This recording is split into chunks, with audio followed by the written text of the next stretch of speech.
It was a cold, rainy Wednesday afternoon when I got the call. The kind of rain that's so relentless, it makes the streets look like rivers, and you can't help but feel the weight of the world on your shoulders. I was sitting in my office, flipping through paperwork when my phone buzzed. The name on the screen made my heart skip a beat. It was Emily. We hadn't talked in a while, not since she'd moved to the city to chase her dreams. Back then, she was unstoppable, full of ambition and determination. Her life seemed like a perfect movie. She had the job, the friends, and the car, a sleek silver Mercedes that gleamed in the sunlight like it was meant to be seen. But that was before everything started to fall apart. "Hey, it's Emily. I need your help." Her voice cracked over the phone. There was an urgency in her tone that I hadn't heard in years. My stomach twisted. "What's wrong?" I don't know how to say this, but my car, it was repossessed." She paused, letting the words hang in the air. "They took my Mercedes." I could hear her struggling to hold it together on the other end. I was stunned. Emily? The woman who had everything? Her car was gone? How? I asked, though I already had a sinking feeling I knew the answer. I couldn't keep up with the payments. I lost my job a few months ago, and it's been tough. I didn't want to ask you for help, but I have no choice now. "The repo guys took it this morning," she explained, her voice wavering. I sat back in my chair, trying to process what she was saying. This wasn't like Emily. She was the one who had it all together. Always had the perfect plan, the perfect life. But now, here she was calling me, asking for help to get her car back. "Wait a second. You want me to, what? Buy it back for you?" I asked, confused. She took a deep breath. "Yes. If you can buy it back at the auction, I'll pay you back, I swear. I can't lose it. I don't know where else to turn." There was a long pause as I tried to absorb everything she was saying. Buying her car back from the auction? It seemed insane, but the desperation in her voice made me hesitate. Emily was one of the few people I trusted without question. I knew she wasn't asking for a handout. She needed a lifeline. "I'll see what I can do," I said, even though I had no idea what I was getting myself into.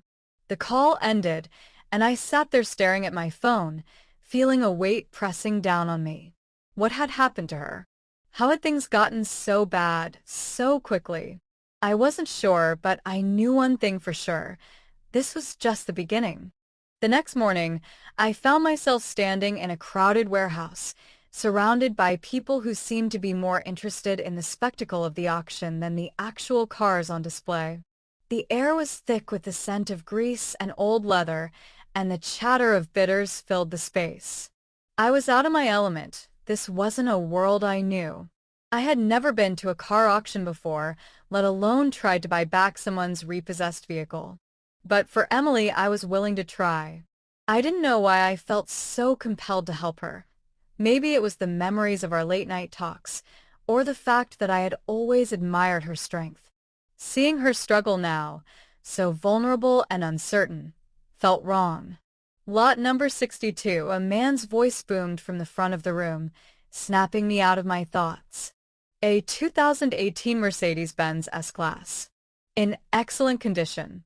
Starting bid, $25,000. I looked up and saw it. The car. Emily's car. It gleamed under the harsh fluorescent lights, just as I remembered it. A perfect, pristine silver Mercedes with leather seats and polished chrome accents. It was hard to believe that just a few weeks ago, it had been her pride and joy. Now it was up for grabs to the highest bidder. I felt a knot tighten in my stomach. $25,000? I didn't have that kind of money. Sure, I had savings, but nothing that could get me close to that amount. Emily's car had been a luxury, a symbol of success, and now it was being treated like just another commodity. But I couldn't back out now. Emily had trusted me to fix this, and I wasn't about to let her down. I raised my hand when the auctioneer called for bids, my heart racing in my chest. $25, 500. I blurted out, unsure of the process, but hoping I didn't look like a fool. The room fell silent for a moment before someone from the back of the crowd called out, $26,000. I clenched my fists. I couldn't lose this. Not for her.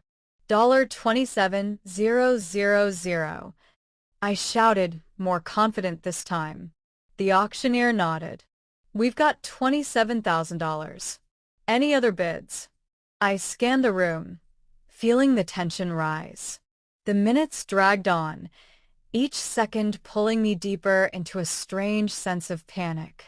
My palms were sweaty, and I could barely hear the auctioneer's calls over the pounding of my heart. $28,000, came a voice from the back. My stomach dropped. This person was serious. But I wasn't about to let it slip away. $30,000. I shouted, the words coming out before I even had time to think. The auctioneer's gavel slammed down. Sold. To the gentleman in the front row for $30,000. I had done it. I had won. But as the crowd erupted into applause, I felt the weight of the decision settling in. I had just spent a small fortune on a car that wasn't even mine, all for someone else's problems. Was this a mistake? What if Emily couldn't pay me back? What if this was all for nothing? As I walked toward the front to finalize the transaction, I pulled out my phone. I had to tell her. I had to let her know. Emily, I typed, my fingers trembling. I got the car back, but it's going to cost more than we thought. I hit send, my heart in my throat. The next part of the story was out of my hands now. It took less than a minute for Emily to reply, but it felt like an eternity. Are you serious? You actually bought it back. Her message was a mix of disbelief and gratitude. I don't know how to thank you. You didn't have to do this. I couldn't help but feel a rush of relief, knowing she was thankful, but there was a nagging voice in the back of my mind. This wasn't over yet. The road ahead was going to be much harder than I anticipated. The next few days were a blur of paperwork, phone calls, and setting up the car for delivery. I had to figure out how to transport the car back to Emily's apartment, where it would sit until she figured out what to do with it.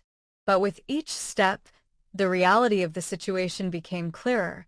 She wasn't out of the woods.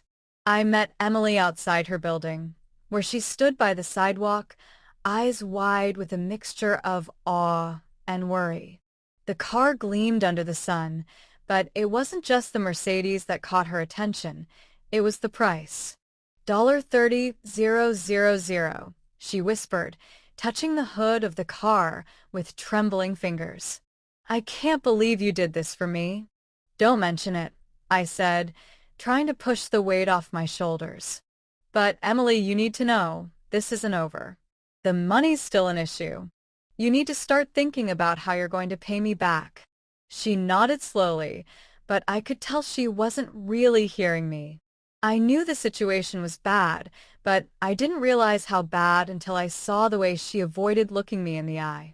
The more I thought about it, the more I realized something wasn't right. She wasn't just struggling with money. She was hiding something. I'll find a way, she said, brushing off my concern, but I could see the fear in her eyes. I know you will, but you don't have to do it alone. Just don't shut me out, I said, stepping closer to her. We're in this together, remember? She hesitated, a flicker of something unreadable passing over her face. I didn't ask you to do this. I didn't want you to feel obligated. I know you didn't ask, I said, my voice softening. But I did it because I care about you. You've always been there for me, even when things got tough. I'm not going anywhere. Her eyes welled up, and for a moment, I thought she might break down. But instead, she took a step back, pulling away slightly. I need to think, okay? I'm not sure how I'm going to make it work, but I will. I'll figure it out. I knew she was overwhelmed, and I understood that, but the distance between us was growing. There was something about her reaction, her reluctance, that felt like more than just the pressure of money. As I turned to leave, she called out, "Hey, thanks again. I don't know what I would have done without you." I forced a smile. "You don't have to thank me. Just keep your promise." She nodded, but I couldn't shake the feeling that something was off. Something bigger than a car loan. As I drove away, I glanced in my rearview mirror and saw Emily standing by the car, looking lost. In the weeks that followed, I didn't hear much from her. The occasional text, a few calls here and there, but it wasn't the same. The closeness we once shared was slipping away, replaced by silence and hesitation. I had done what I thought was right, but now I wondered if I'd made a mistake. Maybe Emily didn't need rescuing after all. Maybe she was too proud to accept the help, or maybe, just maybe, there was something else going on that I wasn't meant to know. All I knew for sure was this: the story wasn't over, not by a long shot. The car was back in her hands, but it felt like a small piece of something much bigger was still missing. And until I understood what that was, I'd be left wondering if the price I paid for helping her was too high.